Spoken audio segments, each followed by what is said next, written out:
I'm Jeff Fischel. Welcome to ACC Soccer Weekly here on the ACC Digital Network, brought to you by Ruby Tuesday. It is tourney time for the women, and the ACC Championship has already had some sudden death drama. In the 4-versus-5 quarterfinal, Virginia Tech beat Notre Dame in double overtime. And in Chapel Hill, the 3-versus-6 matchup, Boston College visiting North Carolina. And who else? Crystal Dunn.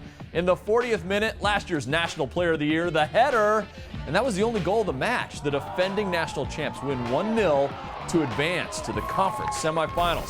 So here's the bracket. The top 4 seeds, and they're 4 of the top 6 teams in the country in one semi tomorrow. The rivalry, Virginia and Virginia Tech. The Hoos undefeated and #1 in the country. The Hokies 6th in the nation. In the late semifinal, FSU and Carolina 3 and 4 in the country.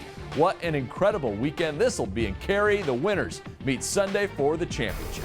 So let's break these matchups down. Joining me, our soccer guru, Travis Clark from TopDrawerSoccer.com. Travis, good to see you again. Thanks for having me back on. Absolutely. Let's start with that Commonwealth of Virginia rivalry. The Cavs beat the Hokies last week 2-0. What are the keys you're looking at for the rematch? Well, when you look at this game, obviously that matchup last week is something you can go off of. In that game, Tech only managed no shots on goal, so they're going to have to figure out a way to disrupt Virginia and what they do best. If you're the Cavaliers, you want to continue doing what has gotten you 20 straight wins this season, and that's possess the ball well, play attacking soccer through Morgan Bryan, and they've been great at the back too, conceding only 10 goals this season. So, if you're the Hokies, you got to figure a way how to break up that attack and then try to poach a goal through someone like Jasmine Reeves.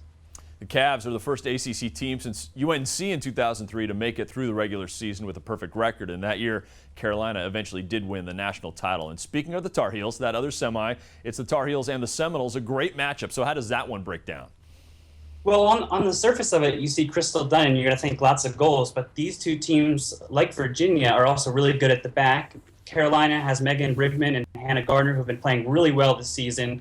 On the other side, the Seminoles, their defense is strong with goalkeeper Kelsey Weiss and Cassie Kallman, who's a former U20 defender with the women's national team. So it's going to be which big players make those big moments, like a Crystal Dunn, a Kalia Ohai for the Tar Heels, or Dagny Brynjar's daughter for the Seminoles. A big player has got to step up in a big moment to find the back of the net. I think that one's going to probably go to extra time. You may even see some penalty kicks for that one.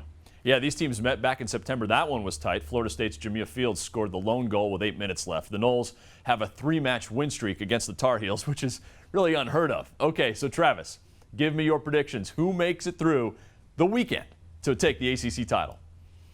I'm going to go with the Cavaliers. You can't pick against them at this point. The momentum's on their side. They just ran the table in the ACC, and they've been as close to perfect as a college soccer team can get. So, a player like Morgan Bryan, I don't want to pick against her as she pulls the strings in the midfield for the Cavaliers. That's a good point. Travis Clark from TopDrawerSoccer.com. Good talking to you again. Thank you.